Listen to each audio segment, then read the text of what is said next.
Guys. Dude. This book is awesome. So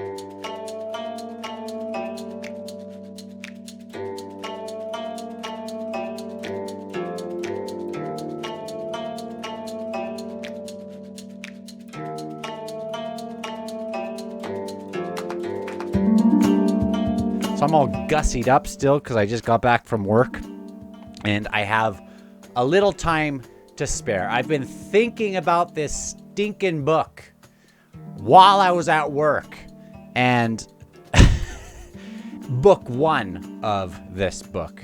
This is divided into 4 books, I guess, and this is book 1 of book 3. So I just finished book 1. Can I just tell you how much I appreciate this series so far? This has done something that other series I'm not going to get into that again. This has done something that other series haven't done for a long time. I just rip through books. And, you know, I don't know why I do, because I don't do regular reviews on this channel. I have other things that I work on, and really this is kind of a side thing. So I don't need to be ripping through all these books, and I've forgotten how much I like to just slowly chew on books and let them kind of simmer, just like a show back in the day where you would only watch your favorite show every Thursday night or whatever. I have enjoyed doing that with this book. For the first 2 books, I was reading 100 to 150 pages a day. On this book, which I like way more than the other books, way more, even though I assume if I went back, I would like it just as much. I am doing this book more about 25 pages a day, but they are dense 25 pages. I've shown this before, but I have writing and highlights in basically every page. You can see here, right here, there is some things where it has these 2 choices. That one is about Kaladin Brood and the choices he has. So that when I go back from other chapters, I can go back and I can reference it, or I can go back on a next read and just have things. So my books, you know, I do this with my history books. I've never done this with a fiction book where I'm just writing all over it. But I am loving it so far, and I want to give a spoiler reaction sort of review for this first book of the 3rd book, right?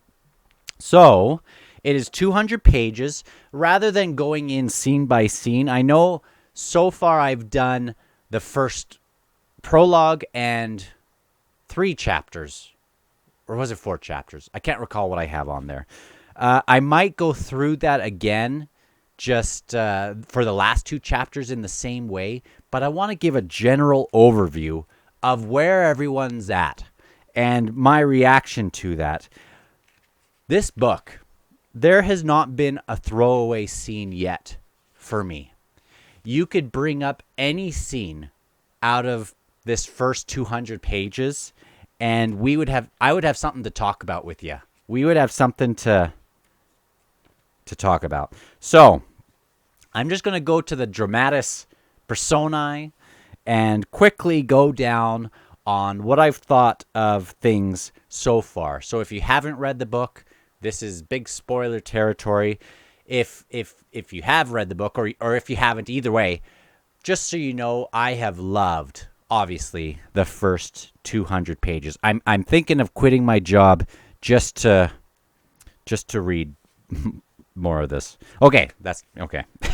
So we start with Gruntle, Stony, or Stony. I read it Stony, and Harlow. I'm still not exactly sure the relationship. At first, I was reading this as if Stony and Harlow were kind of either related or married or something, because it said Harlow, when it introduced them, it said Harlow and Stony Menakis, and I thought that meant both of them had the same last name. And it's not that way. But man, they have had quite an adventure. There's Buke and Beauchelain, Corbel Brooch, Emancipor Reese, Caruli, and Marble. I don't know who Marble is in this first section yet. But I don't know exactly what to make of this trio of Gruntle, Stony, and Harlow. Because, yes, they have done some interesting stuff. And this Beauchelain guy and Corbel, who end up being necromancers that, you know, I don't understand what the heck these demon things are that are on two legs that have freaking swords for arms. But that is cool.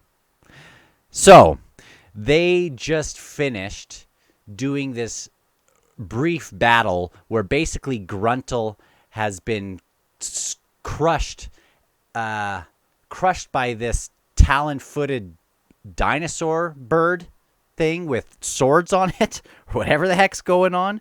And I don't know if he's going to die yet, but it sounds like things are popping off. And I wish I wasn't starting with these guys, but that's fine.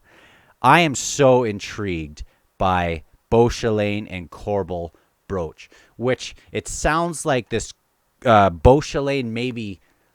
What were they in the Jagged Tyrant tomb at the start of this to harvest organs and things? Because it sounds like they're freaky little Frankenstein organ harvesters, Beauchelain, and then it sounds like Corbel is the one that kind of summons them. Or am I? Or is Beauchelain kind of more like the Frankenstein and summons them up, kind of gives them life, and then Corbel summons some other kind of demon things?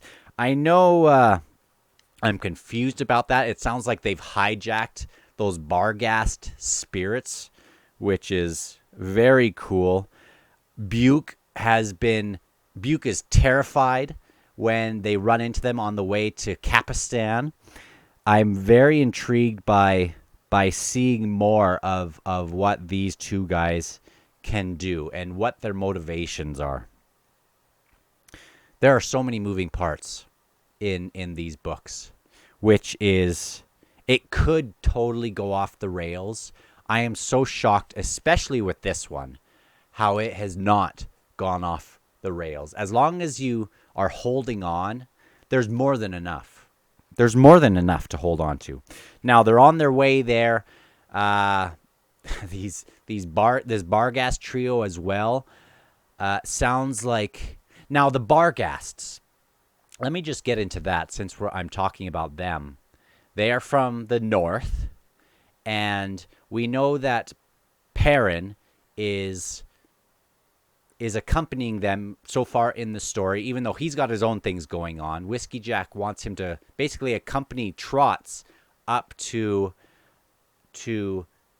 recruit the white mask or white face. I can't remember what it says, but it sounds like it's paint. The white-faced Bargast clan. And I found it interesting that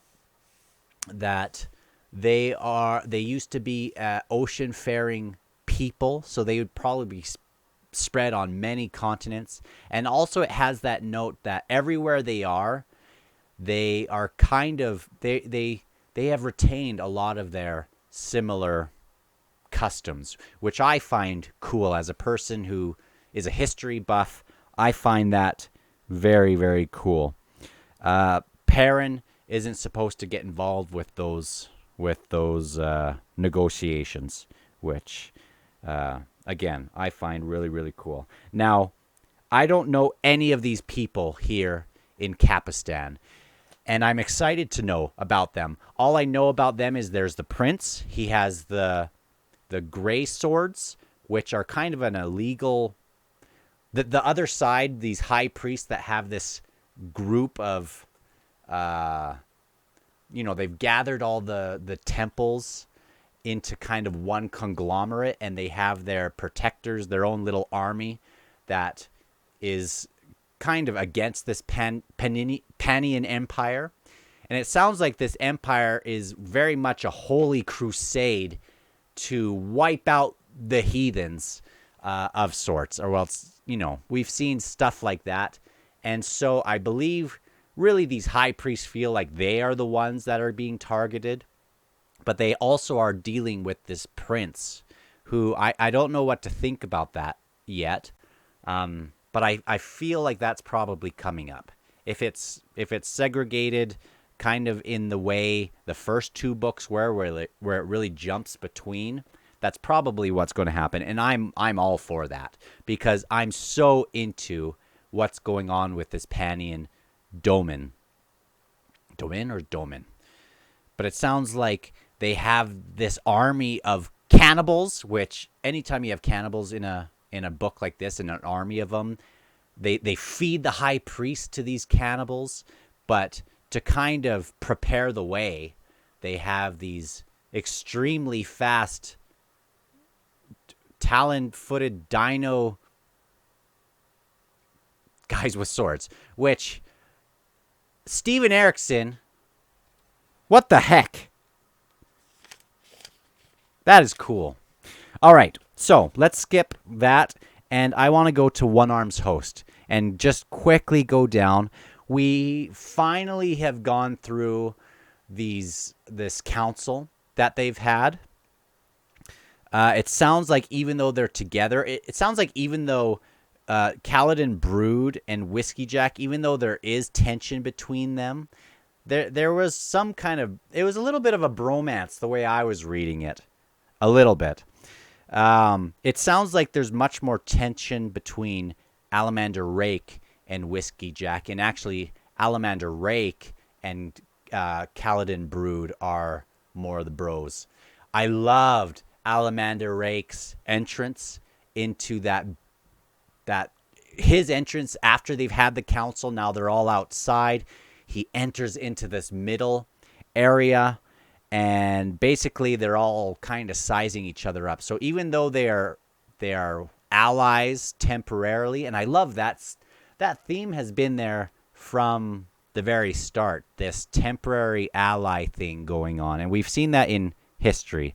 I mentioned in another video, they did that, Carthage did that a lot, even though the Romans were very good at fighting and doing, they were very, more than how well they were at fighting, they were great administrators, and they were good at kind of hiring on all these different armies to kind of help them to fight their wars, but perhaps not so much as Carthage was great at doing that. So we have this temporary alliance, which I wonder what's going to happen if in this book, if the Panian Domin crisis is taken care of, who takes the spoils? It sounds like that is going to be a little bit of a mess.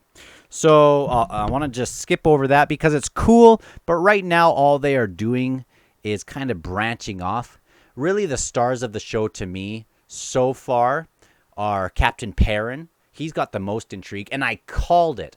I called it in the first book when I thought if anyone's going to become an ascendant of sorts, it's going to be this guy. And I thought he was going to become the next Shadow Throne, but it sounds like he's got something even way cooler for him as this master of the deck who gets to walk through warrens and kind of...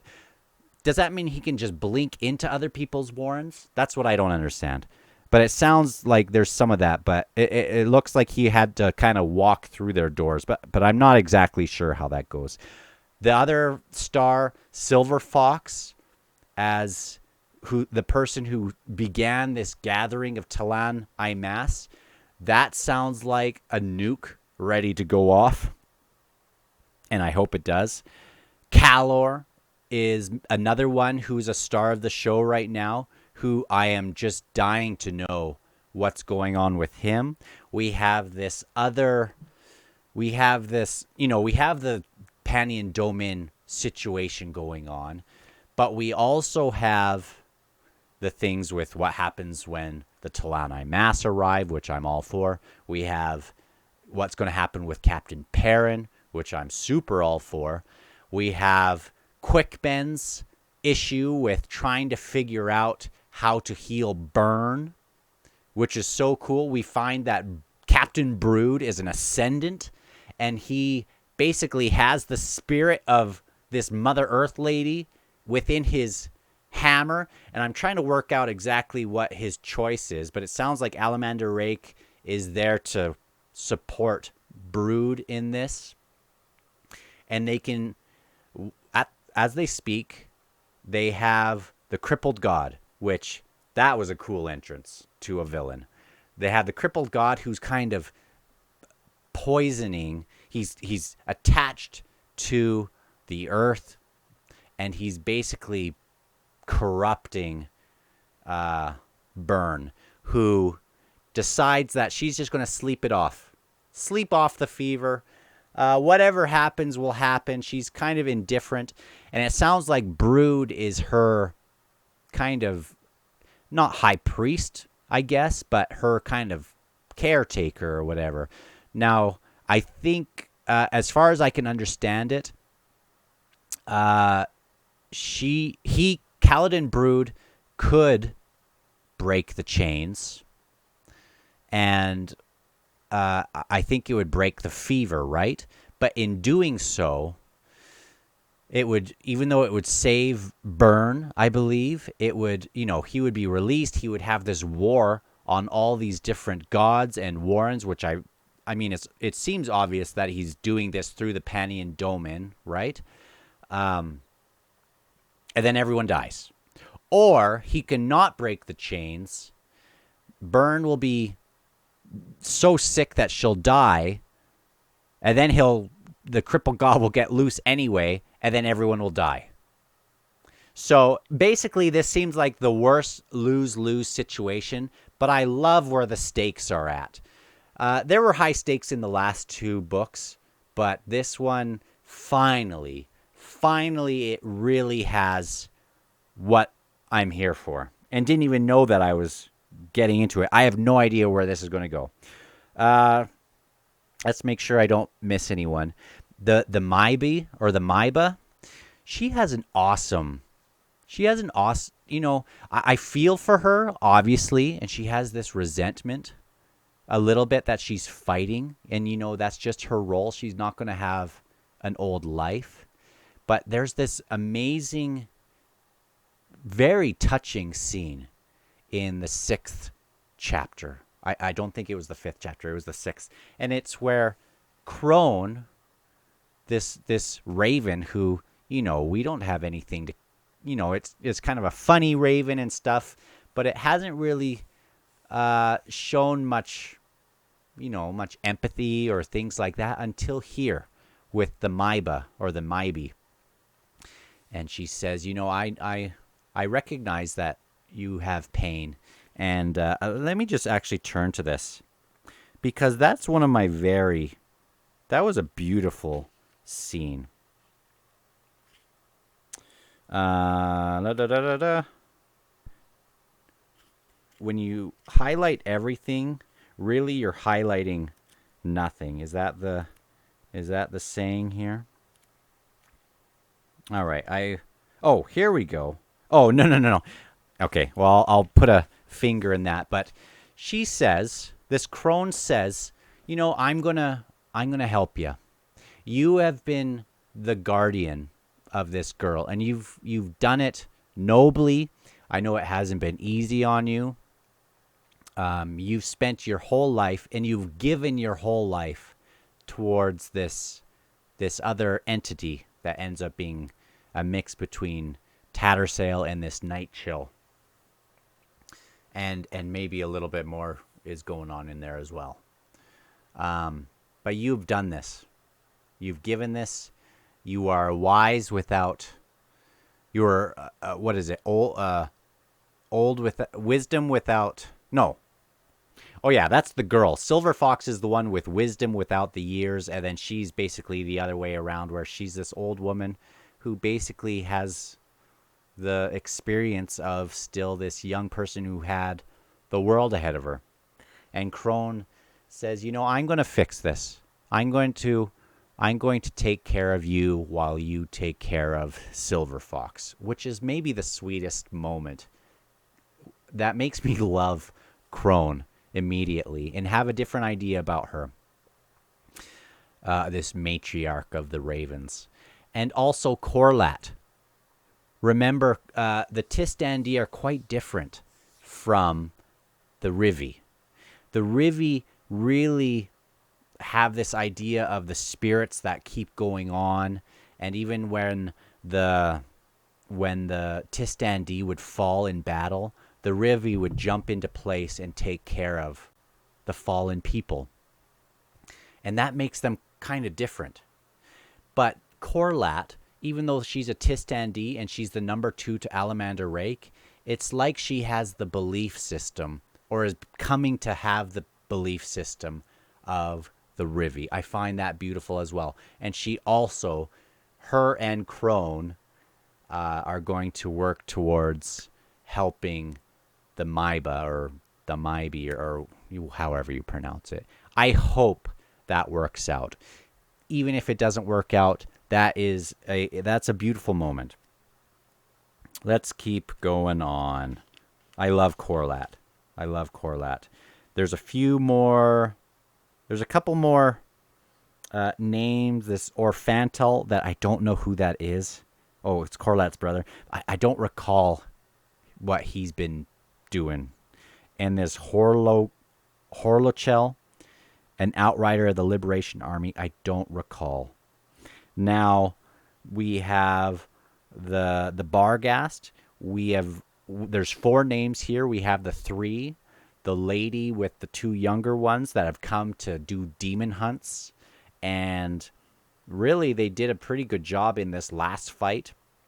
But man, there's more to come. And then we have the Humbral Tar, who is the war chief of the Whiteface clan, which I don't think we have met yet, and I think Trotz is on his way there. So I imagine we'll get there at least by the 3rd book, if not in this second one. Call, I'm just glad he's there. The councilman, I'm glad he's there. Baruch, and Krupa going in to basically tell the council that they should use his supply, use this other group as the supply chain, is both hilarious, but I think he does make a good point. They probably are the best ones for the job. And I love that as this, they have this other big gathering outside. The table goes up. He's holding on. He falls down. They're all posturing. There's all this sorcery kind of checking one another out. Perrin blinks out and has all this crazy stuff. We come back. As a reader, we're like, what the crap? And then Krupa ends that with, is anyone else hungry? And all eyes are turned to Krupa. Steven Erikson has some actual humor. He's got some chops with the humor. Let's go on. The Talani Mass, we're not going to do much with them, even though Pran Chol, who was the hunter of Tool's sister, I believe he's probably going to show up right away here. I can't wait to see him.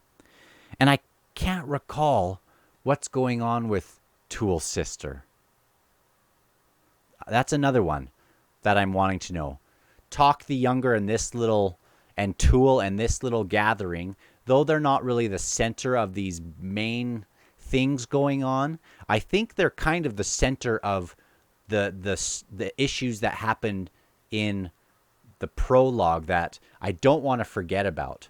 The issue with what happened to those 2 Jagged children that got dumped into the thing. Do we get to see them again? We have, they're way down in, what's the place? Starts with an M. Mort? That doesn't sound right at all. They are down in Morn. And even though they're kind of on the side, Really interested in what's going on with them.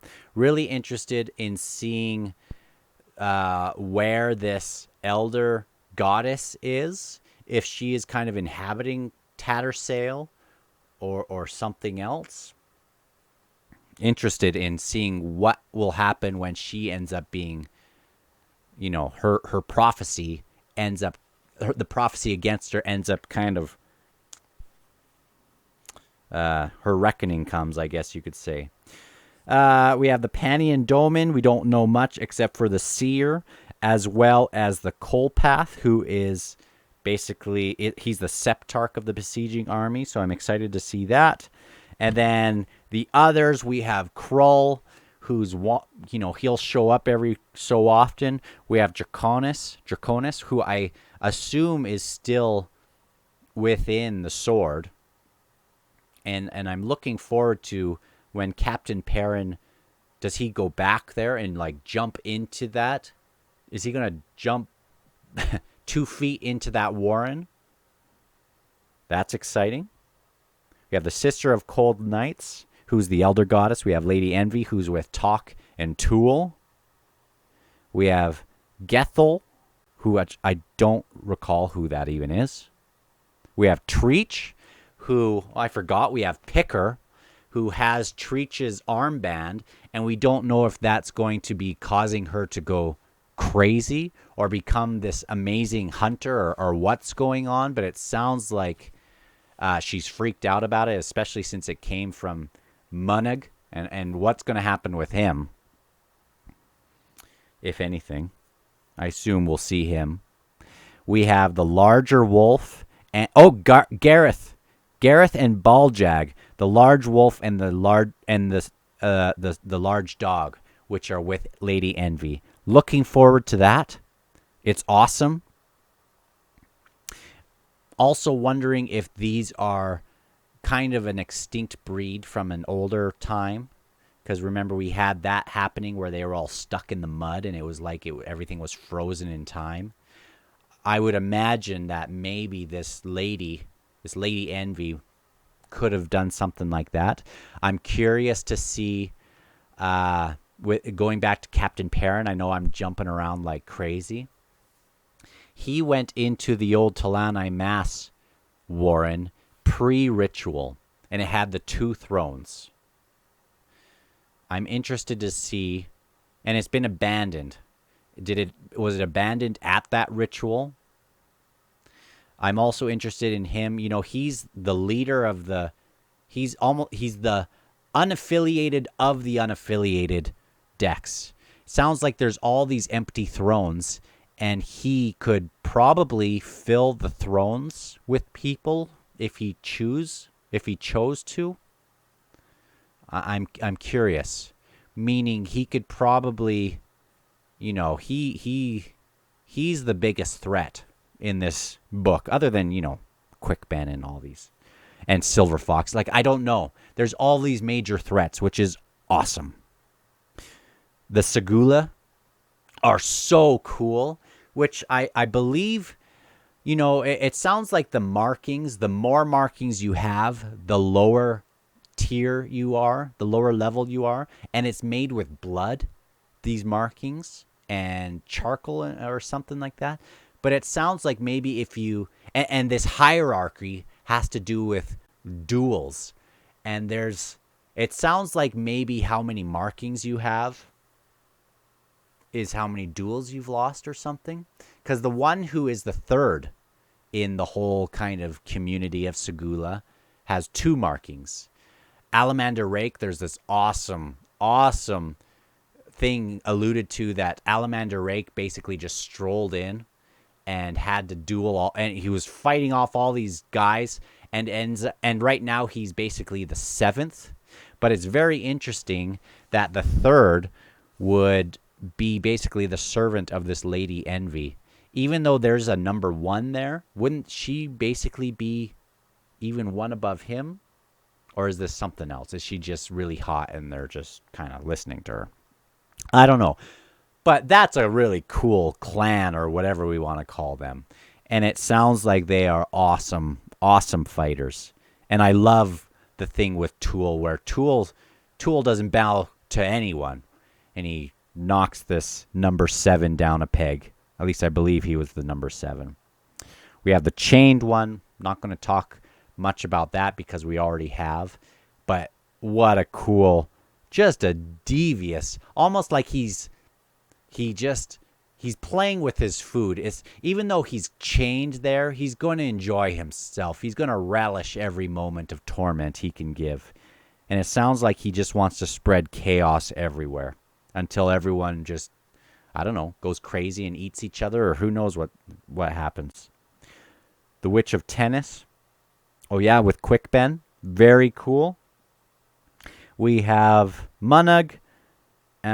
We have... Yeah, and then we have some other stuff that I don't really know about. But I've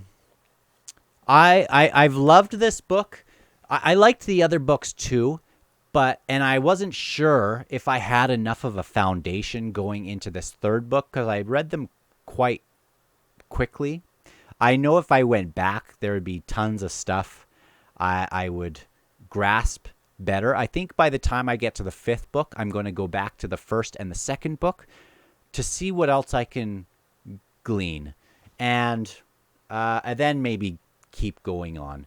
But man, I have been so interested. I have not had a series grip me quite in this way. There have been tons where I've loved the endings and loved the journey, but this one is very, very, very immersive.